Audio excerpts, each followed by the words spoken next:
খুব তো হলো, নারী কিসে আটকায়, নারী কিসে আটকায়। এইবার বলুন তো, পুরুষ কিসে আটকায়। রিসেন্টলি একটা ভিডিও খুব সামনে আসছে, নেট দুনিয়ায় খুব পরিমাণে ভাইরাল হয়ে গেছে ঘটনাটা। আপনারা হয়তো সবাই দেখে ফেলেছেন অলরেডি, তবুও বলছি কিছু কথা। আসলে এসব কথা না বললেও চলে, কিন্তু ওই যে মনের খোরাক, বলতেই হয়। মহিলার নাম টুনি। তিনি কি করেছেন, 18 বছর বয়সে বিয়ে করেছেন। প্রবাসী এক মালয়েশিয়ান প্রবাসীর সঙ্গেই ওনার বিয়ে হয়েছিল। কিন্তু ওই যে অল্প বয়সে বিয়ে করে ফেলেছেন। পরিবারের মতে হয়েছে না ওনার নিজের আগ্রহই হয়েছে, সেটা আমি ঠিক জানি না।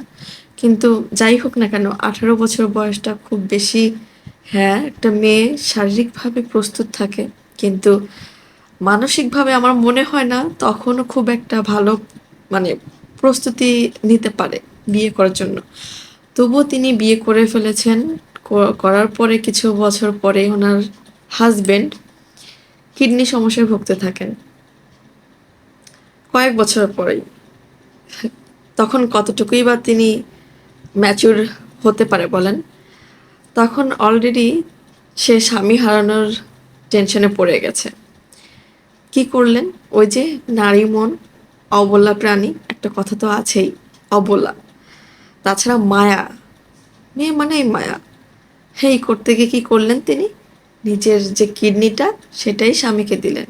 না, একবারে তিনি দেননি, কয়েক বছর অপেক্ষা করে যখন কিডনি ট্রিটমেন্টটা কোনোভাবেই সফল হচ্ছিল না, কোনোভাবেই ম্যানেজ হচ্ছিল না, তখন ভালোবাসার টানে, ওই যে মায়া, মায়ার টানেই হাজবেন্ডকে, সেই হাজবেন্ডকে নিজের একটা কিডনি দান করেছেন।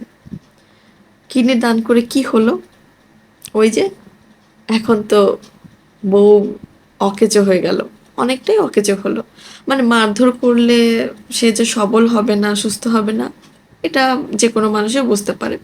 কারণ যে মানুষের একটা একটা কিডনি অলরেডি চলে যায়, সে একটু দুর্বল হবেই। কারণ মানুষের কিডনি হচ্ছে সব থেকে বড় একটা অংশ শরীরের। তো সেইভাবেই মারধর চলতে থাকে। কারণ কি, তিনি সুস্থ হয়ে গেছেন, সুস্থ হওয়ার পরপরই তিনি অন্য কোথাও পরকীয়া যোগ হয়ে গেছেন, যুক্ত হয়ে গেছেন।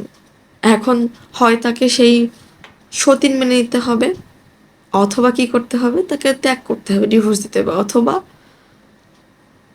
দুনিয়ায় ছেড়ে দিতে হবে। তাই নয় কি? হয়তো তাই হতো। টুনিও থেমে থাকেননি, তিনিও যথেষ্ট চেষ্টা করেছেন। কিন্তু ওই যে নারী মন, স্বামীকে ফেরানো যায় কিনা, নিজের একটা অংশ দিয়ে দিয়েছে শরীরের, তবুও তাকে ফেরানো যাচ্ছে না। শেষ চেষ্টা তো করতেই হবে, যে কোনোভাবেই স্বামীকে ফিরিয়ে আনতে হবে। তাই দিনের পর দিন এখনো সংসার করে যাচ্ছেন। কিন্তু কতদিন আর চেপে থাকা যায় বলেন, কতদিন আর এগুলো সহ্য করা যায়। তাই সহ্য করতে না পেরে মুখ খুলেই ফেললেন। কিন্তু মুখ খুললেন না, সরাসরি ছবিই দিলেন। তার শরীরের সব জায়গায় ভয়ানক দাগ। কিসের দাগ বলেন তো? আর কি হবে, রক্তের ছোপ ছোপ দাগ। সেটা যে সে রক্ত না, এটা মারপিট করার দাগ। মানে কতটা মারলে একটা মানুষের শরীরে বিভিন্ন অংশে রক্তের ছোপ ছোপ দাগ পড়ে যায়, সেটা হয়তো ওনাকে না দেখলে বোঝা যেত না, যায় না।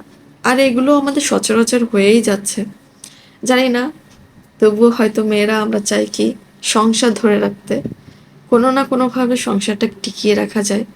কারণ কি বলুন তো, ওই যে মেয়েদের কিছু বাউন্ডারি থেকে থাকে, কিছু গণ্ডি থেকে থাকে।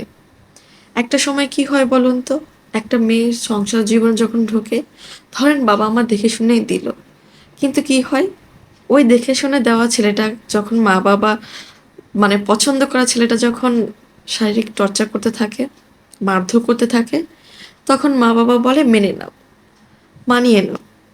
কিন্তু মেনে নিতে পারলে কি হবে, যদি আপনি মা বাবার কাছে চলে যান, উঠতে বসতে আপনাকে মানে কথা শোনাবে, তুমি তো মেনে নিতে পারোনি, তুমি মানিয়ে চলতে পারোনি। মেয়েদের উপরে এই ধরনের অত্যাচার হয়, এগুলো সচরাচর হয়ে থাকে, আমাদের সঙ্গেও হয়েছে।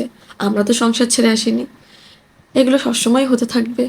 মেয়ে হয়েছো, মেনে নাও, মানিয়ে নাও। মানাতে মানাতে, মানিয়ে নিতে নিতে একটা সময় কি হয় বলুন তো, হয় মেয়েটা নিজের জীবনের মায়াই ত্যাগ করে দেয়। অথবা কি করে, হয়তো কোথাও নিরুদ্দেশ হয়ে যায়। মা বাবা হয়তো খোঁজেও না, হয়তো খোঁজে, একটা সময় মা বাবাও আশা ছেড়ে দেয়, কিন্তু এভাবেই থাকে। শুধু ওই মা বাবার কথা, ভাইয়ের বাড়ির কথা শুনতে হবে বলে যে কোনো মেয়ে, সব মেয়েই মানে নেওয়ার চেষ্টা করে। যখন পারে না, তখন আর কিছুই করার থাকে না, হয় শেষ নিঃশ্বাস ত্যাগ করে, অথবা দু চোখ যেদিকে যায় চলে যায়। কিন্তু দিন শেষে কি হয়, মেয়েটারই দোষ হয়। কিন্তু দেখেন, লোকটাকে কেউই কিচ্ছু বলছে না। ওই যে পুরুষের একটু আধটু দোষ থেকেই থাকে, ওই একটু আধটু দোষ থেকে থাকে, এগুলো ঢাকতে ঢাকতে একসময় গুরু দোষে পরিণত হয়, কিন্তু তখন আর সময় থাকে না। মেয়েদের জীবন হয়তো এরকমই হয়ে যায়।